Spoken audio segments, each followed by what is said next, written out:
A few moments later.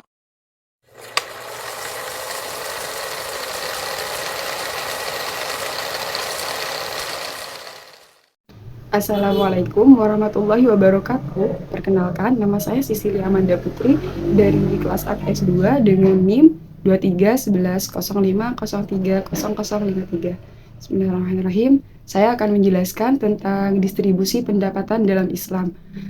Adapun pembahasan-pembahasan yang akan dibahas yaitu pertama, pengertian distribusi pendapatan dalam Islam, yang kedua yaitu tujuan, yang ketiga prinsip-prinsip, dan yang terakhir dampak distribusi pendapatan dalam Islam. Baik, langsung saja. Distribusi pendapatan dalam Islam merupakan penyaluran harta baik yang dimiliki oleh pribadi atau umum kepada pihak yang berhak menerima dengan tujuan untuk meningkatkan kesejahteraan masyarakat sesuai dengan syariat Islam. Nah, sedangkan dalam perspektif ekonomi Islam, distribusi ini memiliki makna yang lebih luas, yaitu mencakup pengaturan kepemilikan, unsur-unsur produksi, dan sumber-sumber kekayaan. Nah, distribusi pendapatan dalam Islam memiliki beberapa tujuan, di mana tujuan distribusi pendapatan dalam Islam ini dikelompokkan menjadi 4 bagian. Di antaranya yang pertama yaitu tujuan dakwah. Nah, tujuan dakwah dalam distribusi pendapatan dapat dilihat dari penyaluran zakat. Misalnya, penyaluran zakat kepada mu'alaf ya. Ia memiliki tujuan dakwah untuk orang kafir yang diharapkan keislamannya dan mencegah keburukannya. Atau orang Islam yang diharapkan bertambah kuat iman dan keislamannya. Yang kedua yaitu tujuan pendidikan. Secara umum, tujuan yang terkandung pada distribusi pendapatan dalam perspektif ekonomi Islam adalah pendidikan akhlakul karimah.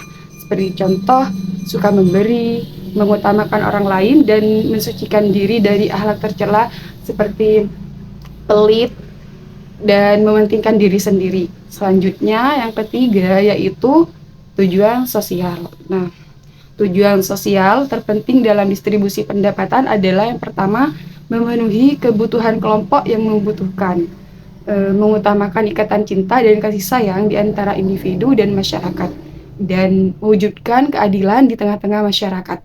Nah, tujuan yang keempat yaitu tujuan ekonomi.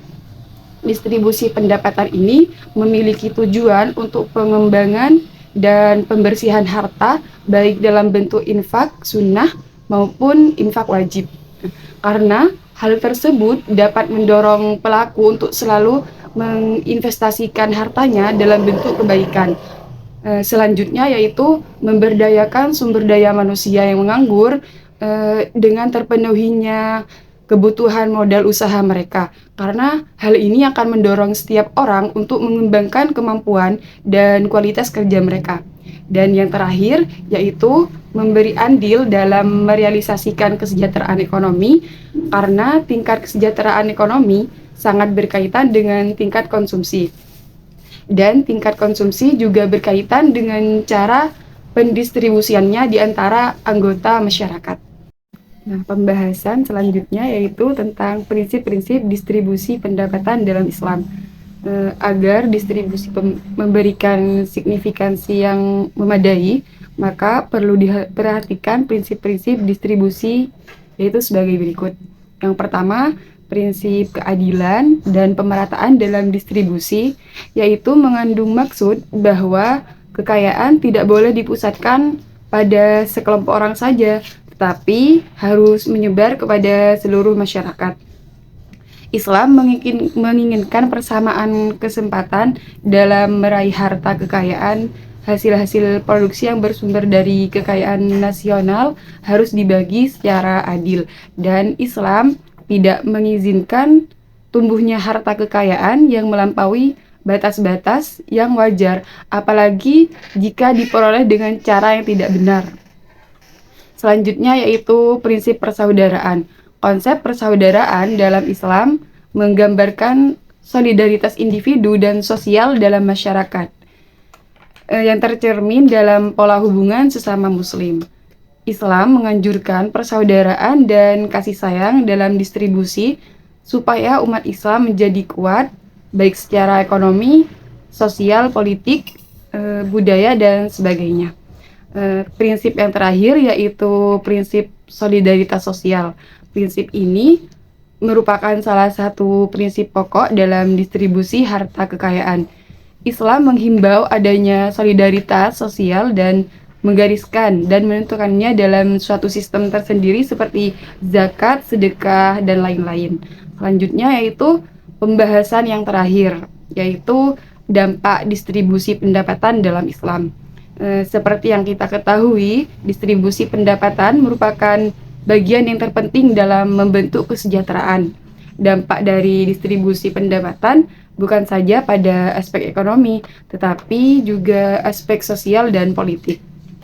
Dampak yang ditimbulkan dari distribusi pendapatan yang didasarkan atas konsep Islam adalah sebagai berikut. Yang pertama tuh, dalam konsep Islam, perilaku distribusi pendapatan masyarakat merupakan bagian dan bentuk proses kesadaran masyarakat dalam mendekatkan diri kepada Allah. Yang kedua, seorang muslim akan menghindari praktek distribusi yang menggunakan barang-barang yang merusak masyarakat. Yang ketiga, negara bertanggung jawab terhadap mekanisme distribusi dengan mengedepankan kepentingan umum daripada kepentingan kelompok atau golongan, apalagi perorangan, dan juga memastikan agar jangan sampai sektor publik jatuh ke tangan perorangan maupun kelompok. Yang keempat yaitu negara memiliki tanggung jawab untuk menyediakan fasilitas publik yang berhubungan dengan masalah optimalisasi distribusi pendapatan seperti sekolah, rumah sakit, lapangan kerja, perumahan, jalan, jembatan, dan sebagainya. Sektor publik ini menjadi tanggung jawab negara dalam rangka menjaga dan membentuk tanggung jawabnya terhadap rakyatnya. Perolehan pendapatan harus dibarengi dengan kegiatan distribusi, sebab distribusi pendapatan ini dapat menjadi faktor penting dalam upaya memperbaiki kualitas perekonomian masyarakat. Terlebih lagi jika pendapatan yang didapatkan dan didistribusikan tersebut bersumber dari pekerjaan yang halal, maka distribusi pendapatan akan turut memperbaiki akhlak atau moral orang yang mendistribusikan dan yang mengonsumsinya. Dari materi yang saya sampaikan, dapat disimpulkan bahwa distribusi pendapatan dalam Islam itu merupakan penyaluran harta, baik harta milik pribadi atau umum kepada pihak yang berhak menerima, dengan tujuan untuk meningkatkan kesejahteraan masyarakat. Nah, distribusi pendapatan ini memiliki tujuan diantaranya yaitu tujuan dakwah, pendidikan, ekonomi, dan sosial. Adapun prinsip-prinsip distribusi pendapatan dalam Islam yaitu prinsip keadilan dan pemerataan, persaudaraan, dan solidaritas sosial. Serta dampak dari distribusi pendapatan ini bukan hanya pada aspek ekonomi saja, tetapi juga aspek sosial dan politik. Alhamdulillah selesai sudah pembahasan yang dapat saya sampaikan. Semoga bermanfaat dan mohon maaf jika ada salah kata atau kekeliruan pada penyampaian materi yang saya sampaikan. Sekian, terima kasih. Wassalamualaikum warahmatullahi wabarakatuh.